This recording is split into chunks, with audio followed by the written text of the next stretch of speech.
सगळ्यांना चालती बोलती बैठक सुरू होती. सगळे आम्ही एकमेकांशी बोलत होतो. मी आणि बैठक संपून चाललो होतो.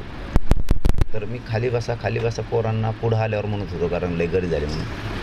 तेवढ्यातच अचानक घाम येऊन थोडं फिरल्यासारखं झालं. मी जागेवर खाली बसावं लागलं मला, कारण मला शरीराचं त्यामुळे मी इतकं शरीर, तुमचा प्रश्न आहे की थकलं आहे तरी तुम्ही जाणार आहेत. हे बघा, माझ्या शरीराला किंमत, मी मेलो तरी चालेल, पण माझ्या समाजाला खूप किंमत आहे. लेकराबाळांचे लय हाल आहेत.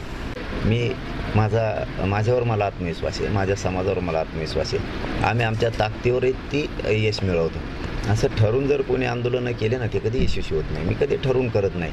मंत्री येते ना, चर्चा करत नाही, यायचं ती जायचं जाय. पण 29ला मराठी घरी राहणार नाही, ते खात्रीने सांगतो. पहिल्यापेक्षा 5 पट मराठी जास्त निघणार. येताना मात्र आरक्षण टिकणारं घेऊन येणार आणि ओबीसीतच घेणार. कोणाचा बाप आडवा येऊ दे, कसली जागीरदाराच्या अवलंबी असू दे, मराठ्यांपुढं त्याचा निभाव मी टिकून देणार नाही आहे.